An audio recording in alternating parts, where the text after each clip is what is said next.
आणि त्याचा कुठला भाग कंपित होतोय, ज्याच्यातून आवाज निर्माण होतोय, ध्वनी निर्माण होते, ते लिहायला सांगितलेलं. बरोबर आहे.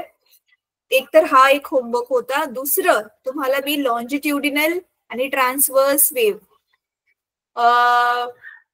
त्याला मराठीत आपण काय नाव दिलेलं, कुठल्या अवतरंग आणि कुसली तरंग दुसरं होतं, अवतरंग आणि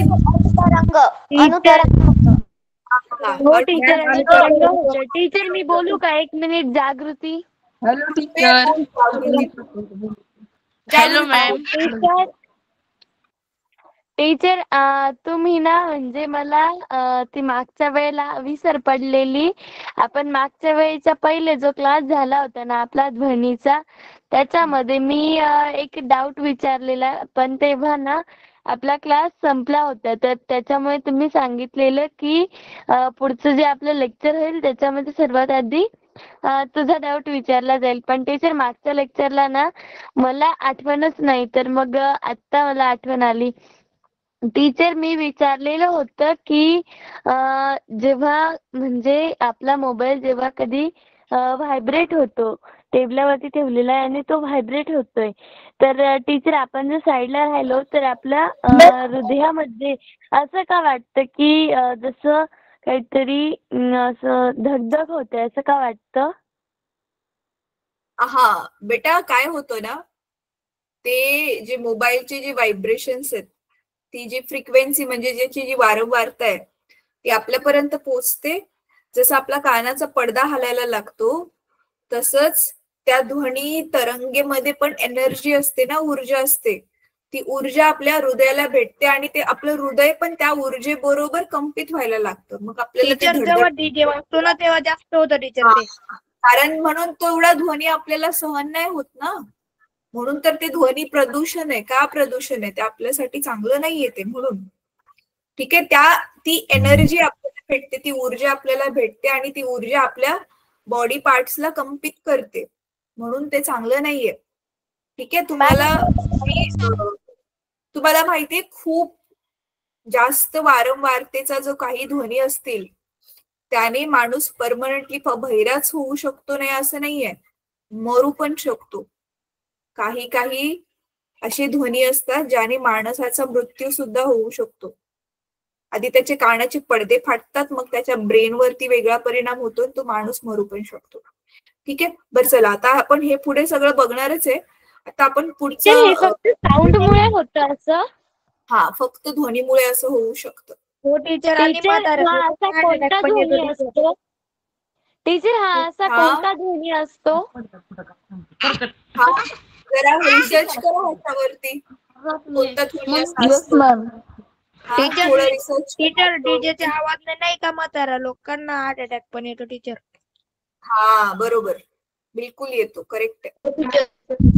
त्याचं हार्ट ऑलरेडीच वीक झालेलं असतं ना, म्हातारा असल्यामुळे कमजोर झालेलं असतं. तेवढा मोठा जो आवाज आहे त्यांना सहन नाही होत. ठीक आहे. चला, आता मी स्क्रीन शेअर करते. टीचर तुम्ही आल्या का रिटर्न गावावरनं? हा, मी बेटा गावाला नव्हते गेले, दुसरीकडे गेलेले. चला. हा, तबल्याचं जे म्हणजे साऊंड प्रोड्यूस होतो ना, तर मी ना ते वरचा आपण वाजवत नाही का, ते चामड्यावर आपण वाजवतो ना, तर आपल्या हाताचा आपण त्याच्यावर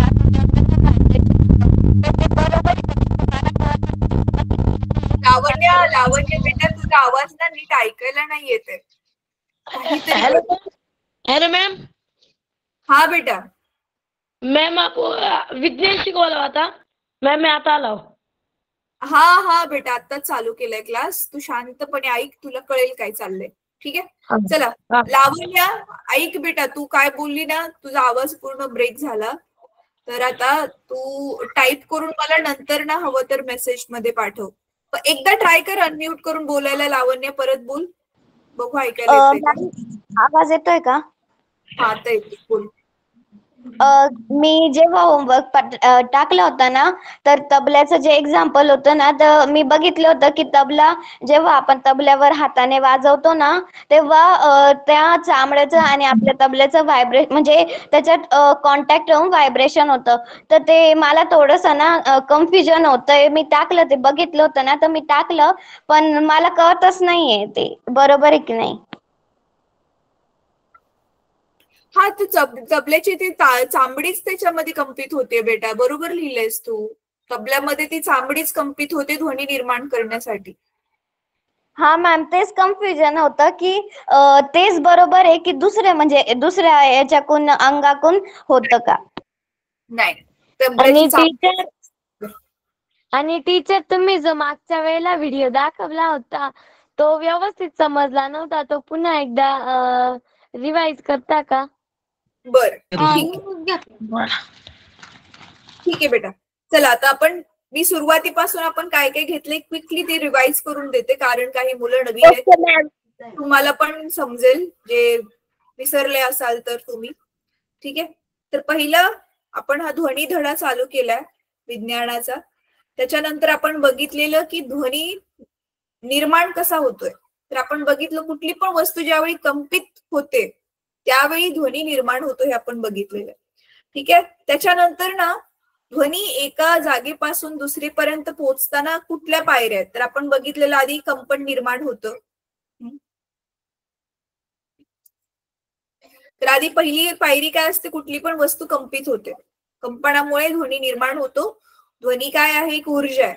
तर ती आता ऊर्जा एका जागेवरून दुसऱ्या जागी कशी जाते, तर त्याच्यासाठी आपण काय बघितलेलं, संक्षेप आणि दुर्मिळता. म्हणजे काय, उच्च कंपने कमी दाबाचे क्षेत्र तयार करतात. म्हणजे आपण ह्याला कंप्रेशन आणि रेरिफॅक्शन म्हणजे काय, विरळण आणि दुसरं काय होतं, विरळण आणि दुसरं काय होतं शब्द,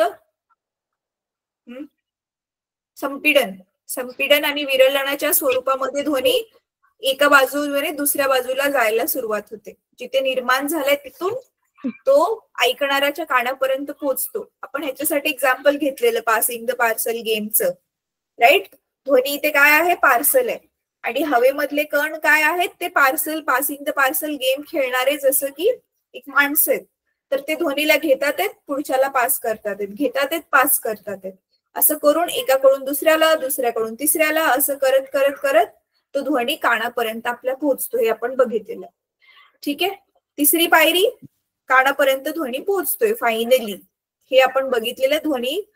ध्वनीचं एका जागेवरून दुसऱ्या जागेपर्यंत वहन कसं होते, प्रसारण कसं होतं, हे आपण बघितलेलं होतं. ठीक आहे, त्याच्यानंतर ना मग आपण काय बघितलं, हे संपीडन आणि विरळण कशाला म्हणतात ते आपण जरा विस्तारामध्ये बघितलेलं. जसं हे हवेमधले कण असे कंपित असताना एक वेळ अशी येते की बघा माझा हात, ज्यावेळी एका पॉइंटला हात जवळ आहेत, तर ज्या ते जवळ जवळ येतात हवेचे कण, त्याला काय म्हणतो आपण, संपीडन. आणि जिथे लांब लांब जातात एका पॉइंटला, तिथे काय बनते, विरळण बनते. तर संपीडन आणि विरळण काय असतं हे आपण बघितलेलं. त्याच्यानंतर आवाज जरा मोठा काढा बेटा, मी मोठ्यानेच बोलते, तुझ्या मोबाईलचा व्हॉल्यूम फुल आहे का बघ. परफेक्ट आवाज येतो टीचर. मॅम मला फर्स्ट आवाज येत नाही. बेटा तुझा मोबाईलचा व्हॉल्यूम वाढवून बघ, नाहीतर इयरफोन लाव कानामध्ये, जर तुला इयरफोन असेल तर. ठीक आहे मॅम, चालू आहे. हा, आता आला मॅम. बर, ठीक आहे. पुढे आता पुढे काय आहे की आपण हा प्रयोग बघितलेला, आठवते तुम्हाला त्या व्हिडिओमध्ये, की जर आपण त्या भरणीमधली हवा हळूहळू पूर्ण शोषून घेतली तर भरणीत काहीच राहिलं नाही. मग हळूहळू ते बेल जे आहे, इलेक्ट्रिक बेल, विद्युत घंटा जो आतमध्ये ठेवलाय, त्या घंटेचा आवाजच आपल्याला ऐकायला येत नाही. तर ह्या प्रयोगावरून आपण काय समजलो की ध्वनीला कशाची गरज आहे, ध्वनीला येस माध्यमाची गरज आहे. मग ते माध्यम स्थायू असो, द्रव असो, वायू असो, कुठलं पण असलं तरी चालेल. स्थायूमधून पण ध्वनी जातो, वायूमधून पण जातो, पाण्यामधून पण जातो, द्रवामधून पण. तुम्हाला मी प्रयोग करायला सांगितलेला मंदिरामधली घंटी घेऊन, पाणी बकेटमध्ये पाणी घेऊन. कोणी कोणी केला? हात वर करा जरा. केला का कोणी? पारस नावाने ज्याने कोणी जॉईन केले विद्यार्थ्यांनी, खरंच केलंय? रागिनी सांग बेटा. नाही टीचर. तू प्रयोग करून बघितला तो घंटेचा? हो टीचर. खरंच ऐकायला आला का आवाज मग पाण्यावरती कान ठेवल्यावरती? नाही टीचर, मी कान लावून बघितला. फक्त ती घंटी होती ना देवाघरात, म्हणजे देवाऱ्यातनं घंटी आणली आणि पाण्यात ना बादली होती ना, तर त्याच्यामध्ये वाजवली तर मला आवाजच आला नाही. मग तेच सांगते, बाहेरून आवाज नाही येणार. ज्यावेळी तू पाण्याला कान चिटकवशील ना हळूच, असं चिटकवायचं की कानाच्या आतमध्ये पाणी नाही जाणार, नुसतं कानाला हे वरचं जे आपलं आहे ते पाण्याला टच करायचंय. तर पाण्यात घंटी वाजते. मॅडम मी केल्यावर आवाज आला होता. टीचर आला तुला टीचर आवाज? थोडा मामूली आला होता, फक्त जास्त नाही आला होता. आवाज येतो ना तो म्हणजे असं पाणी जसं आपण एखादी लाट येते तेव्हा कसा आवाज वाजतो त्या पद्धतीचा थोडा थोडा तसा आवाज येतो. अच्छा, मग ना ती घंटी जरा जोरात वाजवावी लागेल किंवा जास्त आवाजाची घंटी घ्यावी लागेल मग त्याच्यासाठी. टीचर मला एकदम किंचित थोडासा आलेला होता नॉर्मल. अच्छा, थोडासा किंचित आलेला. कोणाला हो स्पष्ट? टीचर, मला पण थोडासा झालेला होता. अच्छा ठीक आहे, चला चांगली गोष्ट आहे. परत एकदा ट्राय करा. घंटी जरा जोरात वाजवून बघायचा प्रयत्न करा. खूप जास्त पाणी नका घेऊ, मग थोडंसंच पाणी घ्या.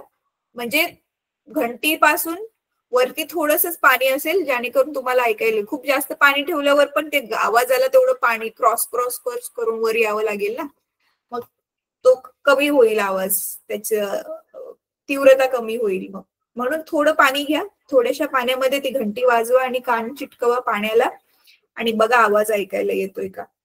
ठीक आहे, चालेल टीचर. बकेट घेण्याऐवजी बघ एखादी कढई वगैरे घ्या. कढईमध्ये कसं पाणी थोडं राहील आणि आत पण येईल. टीचर कढईच्या ऐवजी जर आपण एखादी आपली मोठीशी अशी प्लेट असते, म्हणजे अशी खोलगटची प्लेट, म्हणजे जिच्यामध्ये थोडस असं अंतर तरी राहील, खोलगट अशी प्लेट जर आपण घेतली आणि त्याच्यात जर वाजवलं तर. ट्राय करा, बघा कशामध्ये ऐकायला येते. त्यापेक्षा आपण एक पातेलं घेतलं तर. हा, पातेलं पण घेऊ शकतोस बेटा. टीचर ताटलीमध्ये आरामशीर येईल आवाज. हो, चला तर पाणी असेल. आज आपण ही स्लाइड बघणार आहोत मुलांनो. आजचा जो क्लास आहे आपला खूप खूप खूप खूप जास्त इम्पॉर्टंट आहे. सगळेच क्लास इम्पॉर्टंट असतात, पण आता जो टॉपिक तुम्ही शिकणार आहे आज, तो तुम्हाला पुढच्या वर्षी, त्याच्यानंतर ना पुढे जाऊन 10वी नंतर जर तुम्ही सायन्स घेणार असाल तर फिजिक्स, भौतिकशास्त्र घेणार असाल तर त्याच्यामध्ये आजच्या ह्या टॉपिक वरतीच आधारित खूप मोठे मोठे धडे असणार आहेत. त्याच्यामुळे जर तुम्हाला आजचाच टॉपिक नाही कळला तर पुढे तुम्हाला ते समजणार नाही, पुढे जाऊन जे पण तुम्ही शिकणार आहात ते. ठीक आहे, तर आजचा टॉपिक जो आहे त्याच्यामध्ये थोडंसं आपलं गणित पण इन्व्हॉल्व्ह आहे. तर भौतिकशास्त्र हा विषय मुलांना, त्याच्यामध्ये गणिताचा पण खूप सारा भाग येतो. आता जसं तुम्हाला आठवते जे पहिल्यापासून क्लास शिकतात बल आणि दाब, आपण गणित पण सोडवलेली, आठवते ना? हो मॅम. शाब्दिक गणित. हो टीचर. हो मॅम. हा, आता चला मी तुम्हाला ना आपलं नॉर्मली दैनंदिन जीवनामध्ये आपण काही मी आज शिकवणार आहे त्याच्याऐवजी आधी मला सांगा, भौतिक राशी काय असते हे तुम्हाला मी खूप आधी सांगितलेलं होतं. कोण सांगेल मला भौतिक राशी म्हणजे काय असते? टीचर एकदा इंग्लिश मध्ये पण सांगा ना. फिजिकल क्वांटिटी, भौतिक राशी.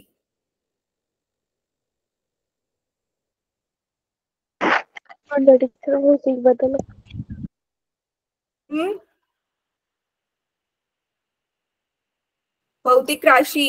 टीचर मला थोडंसं आठवतं की भौतिक राशी म्हणजे त्या ज्यांचं मापन केलं जातं, एवढं आठवतंय मला. येस, ज्या राशी आपण मोजू शकतो त्यांना भौतिक राशी म्हणतात. म्हणजे जसं त्यांना की मेजर केलं जातं, त्यांचं माप घेतलं जातं.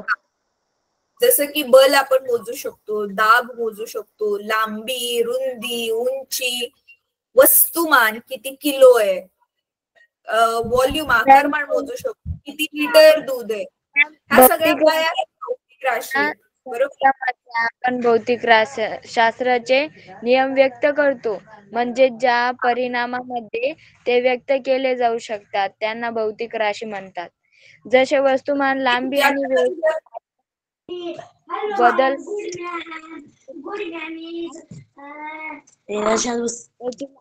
रुंदी आपण मोजू शकतो आणि त्याला म्हणजे ओळखू पण शकतो.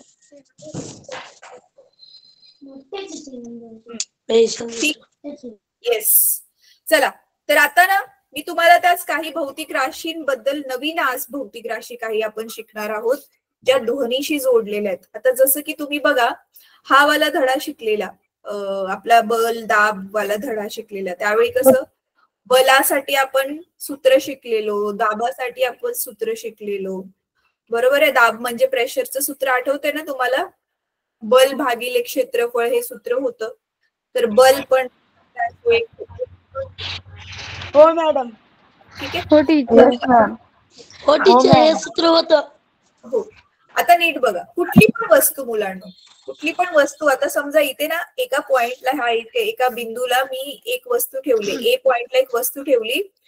ती वस्तू, जसं समजा की आता इथे ना दर्शनच उभा आहे, ए पॉइंट वर दर्शन उभा आहे आणि आपली रनिंग रेस आहे आणि तो किती वेळात बी पर्यंत पोहोचतोय मला ते बघायचंय. मग मी काय केलं, दर्शनला म्हंटल 1 2 3 स्टार्ट आणि त्याला पळायला सांगितलं आणि मी घड्याळ लावलं की त्याला किती टाइम लागतो. मी बघितलं की तो 30 सेकंदामध्ये तो इथे बी पर्यंत पोहोचला आणि हे टोटल जे अंतर होतं हे किती आहे, 100 मीटर. बरोबर आहे. तर आता इथे आपण काय काय मोजलं, एक तर आपण अंतर मोजलं. अंतरला तुम्हाला माहितीये मुलांनो, अंतरला आपण एस ने दर्शवतो इंग्रजीमध्ये. ठीक आहे. अंतरला आपण एस ह्या लेटरने दर्शवतो. अंतर किती आहे, एस किती आहे, 100 मीटर आहे. 100 मीटर. तर अंतर ही काय झाली, एक पहिली राशी झाली, पहिली भौतिक राशी झाली. परत इथे आपण टाइम म्हणजे वेळ पण मोजलाय. तर त्याला वेळ किती 30 सेकंद. 30 सेकंद. तर इथे वेळ पण मोजलाय. बरोबर आहे. आणि मग ज्यावेळी तुम्हाला एक सूत्र होतं 7वीला जर आठवत असेल तर, वेगाचं सूत्र होतं. वेगला काय होतं, अंतर भागिले वेळ, आठवते? हो मॅम, अंतर भागिले वेग.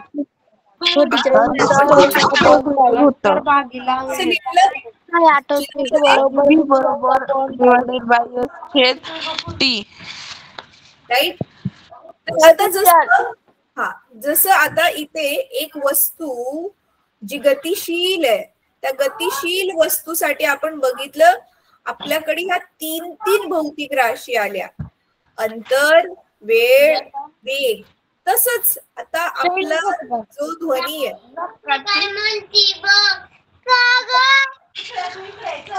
सगळ्यांनी म्यूट करा मुलांनो. टीचर म्यूट करून द्या. परमनंट म्यूट करेल बघा, तुम्हाला बिलकुल नाही बोलता येणार. मग बघा, हा आहे इथे आपला आता जो ध्वनी निर्माण होतोय, आता ध्वनी पण ऊर्जा आहे. तर ध्वनी पण एका जागेवरून दुसऱ्याकडे चाललाय ना, बरोबर आहे. इथून पासून तो दुसरीकडे बी पर्यंत चाललाय. पण तो जाताना काय बनतंय, जाताना ज्यावेळी हे हवेचे कण असे खूप जवळ जवळ येतात त्यावेळी काय बनतंय, संपीडन. संपीडनला आपण इंग्लिशमध्ये काय म्हणतो, कंप्रेशन म्हणजे सी. नंतर काय बनते, विरलन बनते, लांब लांब होतात ते. मग रेअरिफॅक्शन, परत कंप्रेशन, जवळ जवळ आले, परत लांब लांब गेले, परत जवळ जवळ आले. ठीक आहे. तर असं कंप्रेशन, रेअरिफॅक्शन, कंप्रेशन, रेअरिफॅक्शन असं बनतच चाललंय. बरोबर आहे. हो मॅम. तर अशी मोजू नाही शकत, आपण मोजू नाही शकत असे सारे ना संपीडन आणि विरलन बनत जातात. तर म्हणून ना मग आपण ज्यावेळी म्हणतो ना ध्वनी तरंग, तर आपण आता ज्यावेळी मी बोलतेय तर अशा माझ्याकडून खूप साऱ्या ध्वनी तरंग बनवल्या जातात. मी बोलते तर फक्त एकच ध्वनी तरंग नाहीये. मग एक ध्वनी तरंग कुठून ते कुठपर्यंत मोजायची? तर मग शास्त्रज्ञांनी काय ठरवलं की आपण ना एक संपीडन आणि एक विरलन हे दोघांचा एक एक भाग घेऊया. एक संपीडन आणि एक विरलन ह्या दोघांना मिळून म्हणजे इथून ते इथपर्यंत ही जी असेल एवढी ही काय असेल? एक ध्वनी तरंग असेल. एक ध्वनी तरंग म्हणजे काय? एक संपीडन आणि एक विरलन. तर ही मिळून झाली एक ध्वनी तरंग. ठीक आहे. एक वेव म्हणजेच ध्वनी तरंग, एक तरंग झाली. ठीक आहे. तर आता मग ह्या तरंगाशी जोडलेल्या आता आपण वेगवेगळ्या भौतिक राशी शिकणार आहोत. तर आता समजा मी स्केल घेऊन ह्याला मोजलं, ह्याची लांबी मोजली, ह्या एवढ्या भागाची. एका ध्वनी तरंगाची लांबी किती?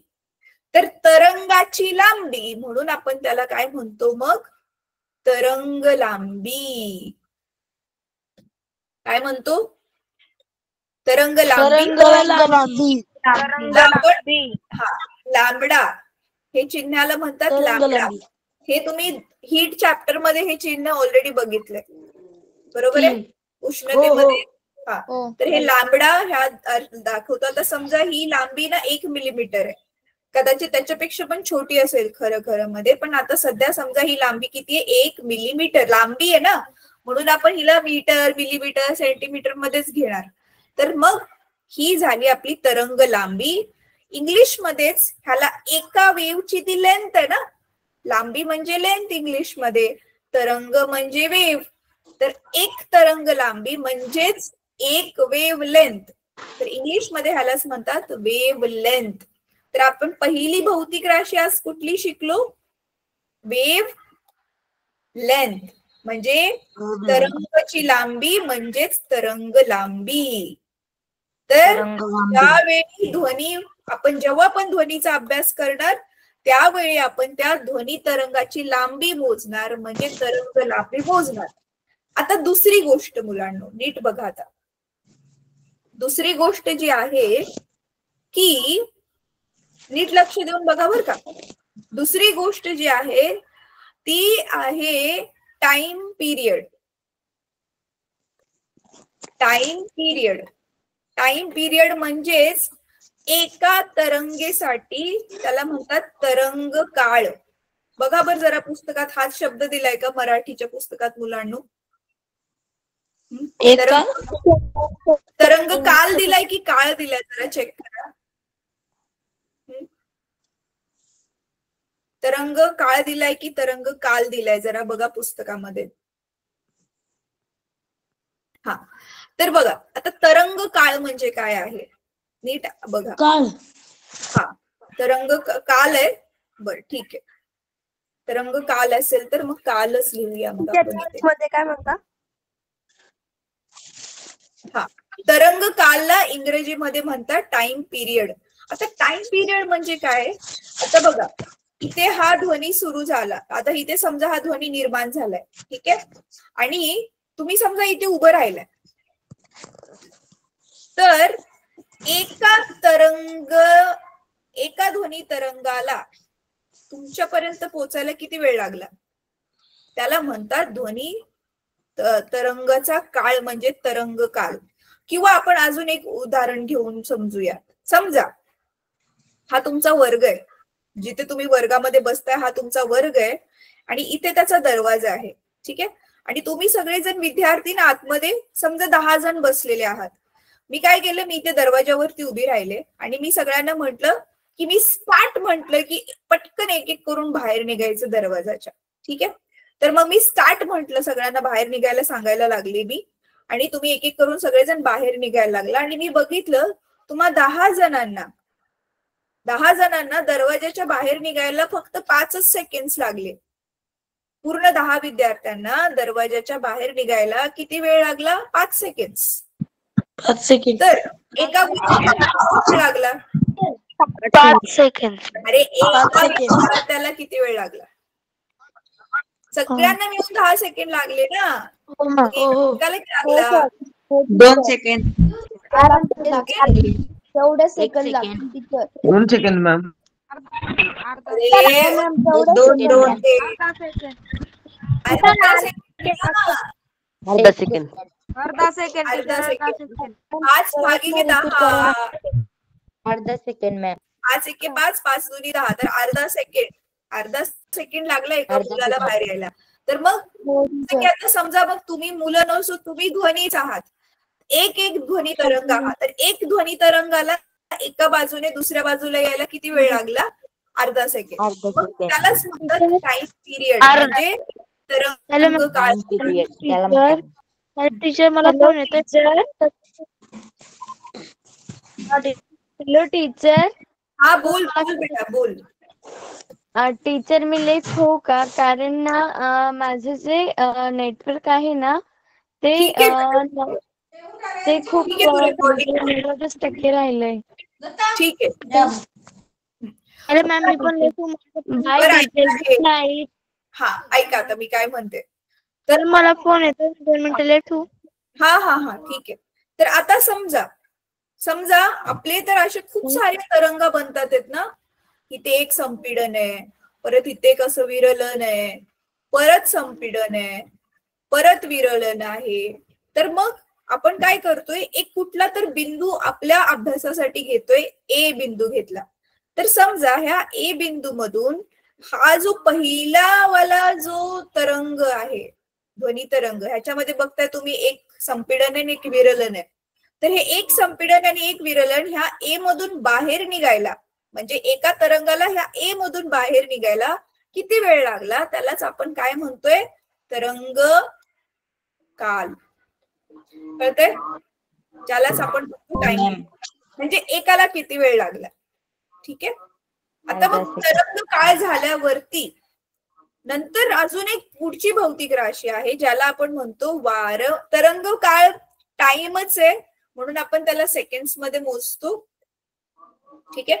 आता नंतरची पुढची भौतिक राशी आहे वारंवारता. वारंवारताला इंग्लिश मध्ये म्हणतात फ्रिक्वेन्सी. ठीक आहे.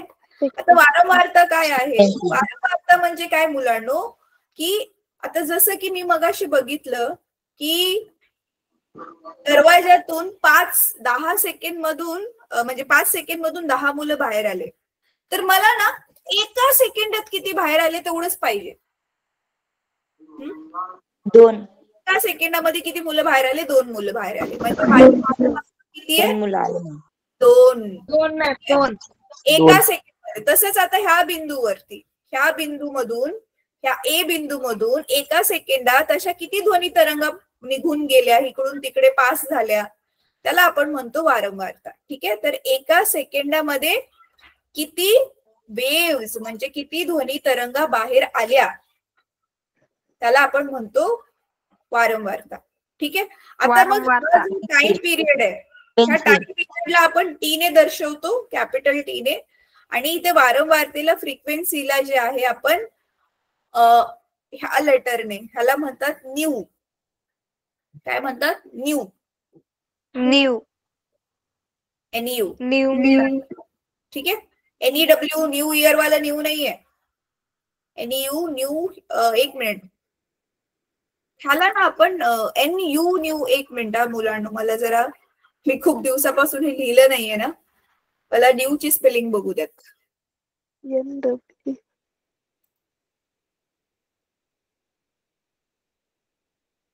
हा, NU म्हणतात त्याला फक्त. ठीक आहे. NU म्हणतात, न्यू म्हणतात त्याला फक्त. NU म्हणतात. बरं झालं मला आठवलं.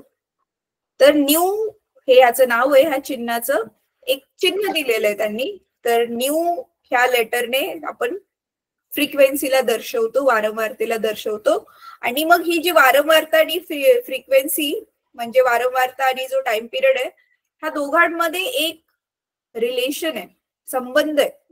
ते काय आहे? आपल्याला जर फ्रिक्वेन्सी काढायची असेल तर आपण फक्त दिलेला जो टाइम पिरियड आहे, जी तरंग काळ आहे, त्याचा व्यस्त घ्यायचा, तर तुम्हाला फ्रिक्वेन्सी मिळेल. ठीक आहे. आता ह्याच्यावर आधारित आपण आता ना थोडीशी गणित सोडूया, म्हणजे तुम्हाला कन्सेप्ट एकदम क्लिअर होईल की मी नक्की काय म्हणते. ठीक आहे. आता नीट ऐका. मी गणित काय देते ते नीट बघा. ठीक आहे. समजा इथे ध्वनी निर्माण होतोय. ठीक आहे. आणि त्याच्यामधून ऑफकोर्स मी जसं तुम्हाला सांगितलं, ज्यावेळी ध्वनी निर्माण होतो त्याच्यामध्ये फक्त एकच ध्वनी तरंग नसते, खूप साऱ्या ध्वनी तरंग असतात. तर बघणाऱ्याने काय नोट केलं, एक ए पॉइंट मधून नीट ऐका बरं का, ए पॉइंट मधून 10 सेकंदामध्ये 50 ध्वनी तरंग गेल्या. किती गेल्या? 50. 50. हा. तर आता तुम्हाला ह्या दिलेल्या माहितीवरून काय काढायचे, वारंवारता किती होती, म्हणजे एका सेकंदात किती ध्वनी गेल्या, आणि टाइम पिरियड म्हणजे एका ध्वनी तरंगाला किती वेळ लागला त्या ए मधून पास व्हायला, इकडून तिकडे जायला. ठीक आहे. 5 सेकंद. 5 second ma'am. 5 सेकंड. अर्धा सेकंड. अरे 5 सेकंड कसे लागणार, 10 सेकंदामध्येच 50 येतात. तर एकाला 5 सेकंद लागल्यावरती 50 ला तर मग 50 तर मग एका सेकंदामध्ये 5. बरं चला, आता मी तुम्हाला मग सूत्र मी सोडून दाखवते. तर आपलं आता हा मुलांनो, हा जो 10 सेकंद दिलाय ना, हा 50 तरंगांसाठी लागलेला वेळ आहे ना, म्हणजे हा पूर्ण टोटल टाइम आहे. एकूण वेळ किती लागलाय तो आहे. तर ह्याला आपण लिहिताना काय लिहायचं, म्हणजे त्यांनी आपल्याला काय दिलेलं आहे, एकूण वेळ दिलाय, ह्याचा अर्थ टोटल टाइम दिलाय, त्याला आपण छोट्या टीने दर्शवतो. तो आपल्याला दिलेला आहे किती, 10 सेकंड. ठीक आहे. एन, आता घेऊया एन. एन म्हणजे काय, तरंगांची संख्या किती आहे, तरंगांची संख्या आहे 50. ठीक आहे. तरंग संख्या नाव देऊया आपण ह्याला सध्या. ठीक आहे. तर आता ही आहे आपली दिलेली माहिती, म्हणजे हा डेटा दिलाय आपल्याला. डेटा म्हणजे दिलेली माहिती. ठीक आहे. आता चला डायरेक्ट सोडवूया आपण ह्याला. आता काय करायचं, तर सूत्र बघा काय आहे, नीट बघा बरं का. एकूण वेळ टी काढायचं असेल तर एकूण वेळ भागिले एकूण टोटल किती तरंग आहेत तुमच्या. 50. ठीक आहे. म्हणजे टीचं काय सूत्र, अजून एक काय सूत्र शिकलो आपण, छोटा टी भागिले एन. ठीक आहे. तर टी किती आहे, टोटल 10 आहेत आणि टोटल तरंगा किती आहेत, 50. तर मॅम अटेंडन्स टाका ना. तर 1/5. 1/5 म्हणजे किती, ह्याला दशांश रूपामध्ये करा कन्वर्ट. हे इथे असं 0.5. 0.2 0.2 मिनिट. 0.2 टी मिळाला. हा लिहिलं मी ऑलरेडी बेटा. आता मग टी मिळाला. न्यूचं सूत्र काय आहे, 1/t. बरोबर आहे. तर ह्याचा अर्थ, हा याचा अर्थ 1/0.2. तर पॉइंट इथला काढून मी वर 10 एकावर 0 टाकून असं 2 लिहू शकते खाली, माहितीये ना हे तुम्हाला. हा मग हे बेक बे 10. तर वारंवारता किती आहे, 5.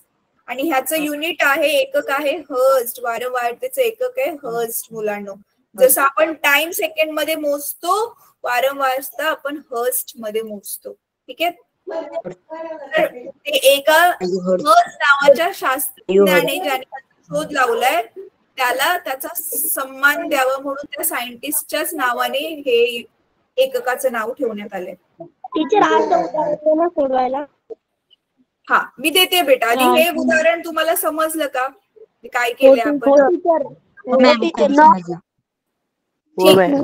चालेल. आता मी उदाहरण काय देते, हा आता उदाहरण मी हे जसं असंच ठेवते स्क्रीन समोर तुमच्या, तुम्हाला सोडवायला सोपं जाऊ म्हणून. आता मी फक्त सेमच उदाहरण देते आणि त्याच्या किमती देते. आता समजा सेम असंच ध्वनी निघतोय आणि इथे एक बी पॉइंट आहे, आणि काय बघितलं मी बघताना की त्या बी पॉइंट मधून 20 सेकंदामध्ये 75 ध्वनी तरंगा बाहेर गेल्या. किती बाहेर गेला तरंगा, 75.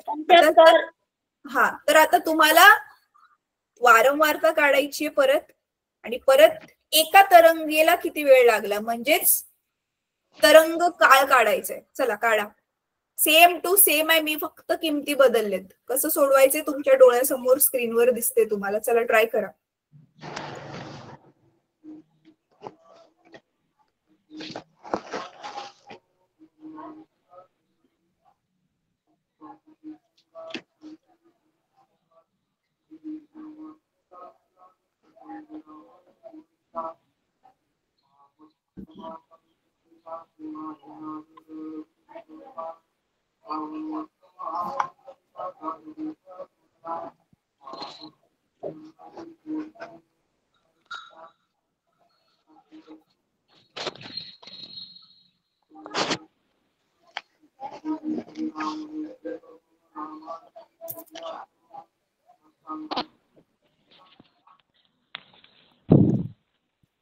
हे झालं की ना, मी तुमचे हँड डाऊन करते सगळ्यांचे. झालं की मग हँड रेस करा.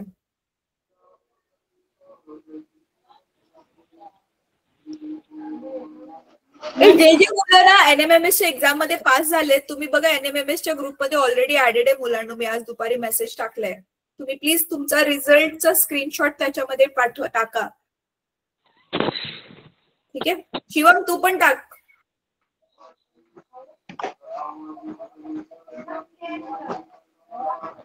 तुझ्या थोड्या मार्काने उठलो. हा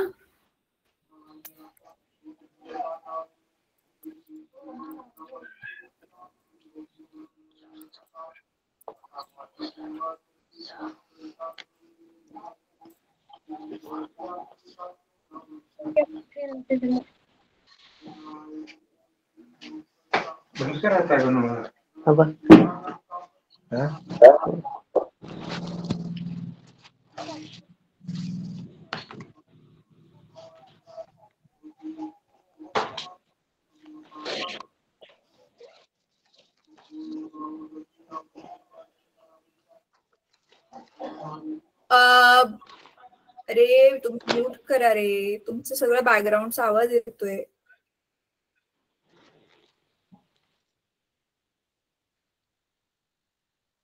चला ज्यांचं झालं. सोनाली झालं तुझं? Yes ma'am. काय आलं उत्तर?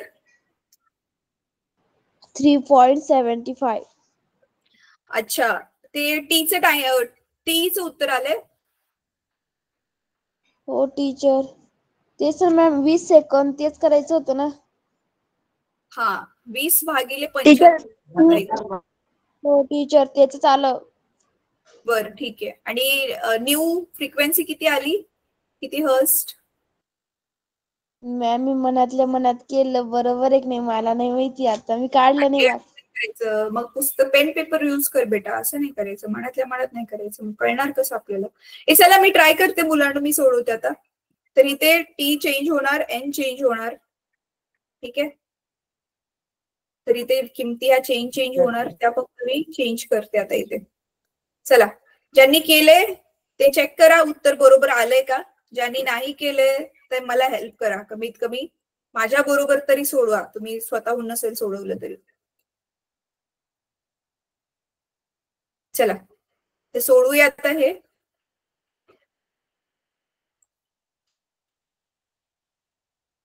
बघा आता काय दिले आपल्याला. टोटल टाइम किती दिलाय? 20 सेकंड दिलाय. बरोबर आहे.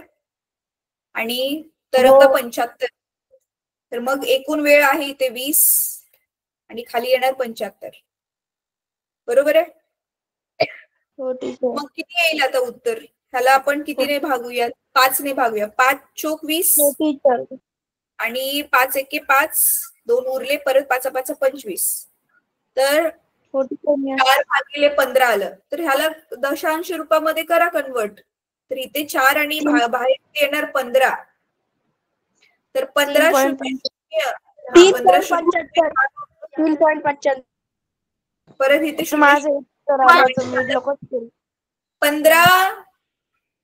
15 दुनी 30 ना. मग 10 उरले. वरतून आलं 0. परत 15 सख्खी 90. परत 10 उरले. असं होतच जाणार आहे आता कंटिन्यू. तर ह्याचा अर्थ तुमचं उत्तर येणार आहे 0.2666 असं खूप.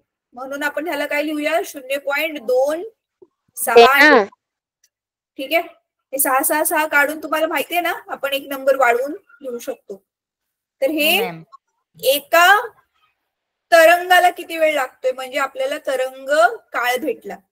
आता ह्याच काय करूया आपण. आता मुलांना हे ना मी दशांश रूप इथे न ठेवता आपण एक आयडिया काय करू शकतो. हे भागायच्या आधी उत्तर काय होतं आपल्या टी ला ठेवायचं ना इथे. तर आपल्या टीचं काय उत्तर होतं 4/15. म्हणजे मी इथे डायरेक्ट असं लिहू शकते 4/15. ते मला जरा सोपं पडेल. मग आता हे व्यस्त आहे ना 1/4/15. ह्याचा अर्थ हे काय आहे 15/4 आहे. छेदाचा छेद अंश असतो बरोबर आहे. हा मग आता 4 ने 15 भागणं सोपं आहे ना.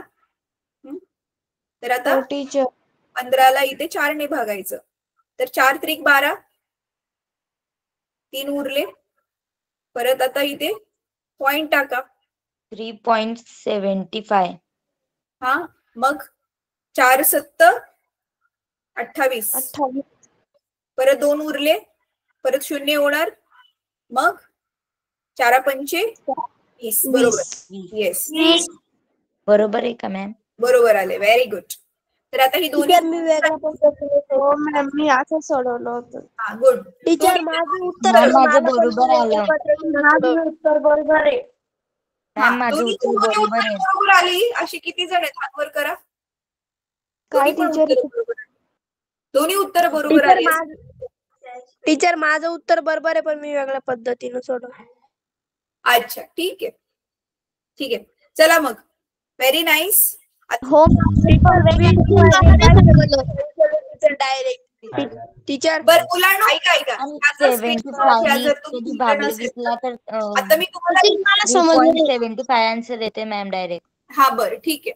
चला आता ना मी काय म्हणते ह्याचा स्क्रीनशॉट घ्या. मी आता ह्याच फळ्यावर तुम्हाला होमवर्क साठी गणित देते. ती लिहून घ्या मग. Okay ma'am. बेटा आता ना आपल्याकडे 2च मिनिटं राहिलेत. मी तुला पण एकदा एक्सप्लेन करते. तरी पण नाही कळलं तर नक्की रेकॉर्डिंग बघ. ठीक आहे. बघ काय केलं आपण. आपल्याला टोटल किती तरंग आहेत आपल्याकडे 20 सेकंदामधून 75 तरंगा जातात. म्हणून हे 20 सेकंद हा सगळ्या तरंगांचा एकूण वेळ आहे ना. म्हणून एकूण वेळ इथे आपण किती लिहिला 20. आणि टोटल किती तरंग आहेत त्या तरंगांना आपण n ने दर्शवतो. तर टोटल 75 तरंग आहेत. तर मग आपल्याला टी काढण्यासाठी तर टी काढण्यासाठी आपलं काय आहे डायरेक्ट सूत्र आहे एकूण वेळ भागिले एकूण तरंगा. तर एकूण वेळ किती आहे 20. तुम्ही इथे ठेवला. एकूण तरंगा किती आहेत 75. इथे ठेवला. भाग लावला. उत्तर आलं. परत मग फ्रिक्वेन्सी म्हणजे वारंवारता काढण्यासाठीच पण सूत्र 1/टी. मग टी तर बघ आताच इथे आपल्याला मिळालंय ना. तर मी डायरेक्ट इथे पॉइंट मध्ये ठेवणार. मग परत कॅल्क्युलेशन मग वाढेल. ते पॉइंट मध्ये उत्तर काढायच्या आधी माझं काय उत्तर होतं 4/15. मग ते डायरेक्ट ठेवलं आपलं कॅल्क्युलेशन सोपं बनवण्यासाठी. मग 4/15 हे छेदामध्ये आहे. मग छेदाचा जो छेद असतो तो अंश असतो. म्हणून हे 15ला आपण काय केलं वरती घालवलं. म्हणून इथे 15 वर लिहिले आणि हे 4 जे खाली होतं ते खालीच ठेवले. आणि मग 15ला 4 ने भाग घातलं तर 3.75 हे उत्तर आलं. ठीक आहे. तर आपण सूत्र पाठ करून नुसती सूत्र वापरलेली आहेत बेटा. तर पहिलं हे सूत्र टाइम पिरियड काढायसाठी, तरंग काळ काढण्यासाठी आणि हे फ्रिक्वेन्सी काढण्यासाठी. Hello teacher. हा बेटा. हा बोल. टीचर 20 डिवायडेड बाय 75 ना. तर त्याला उलट करायचं 75 डिवायडेड बाय 20 केलं लगेच उत्तर येतं टीचर. मॅम लगेच उत्तर मिळालं होतं. टीचर डायरेक्ट उत्तर फायनल उत्तर मॅम मी पण तसंच काढलं. हा चालेल बेटा. एकच गोष्ट आहे त्या 20 आणि 75ला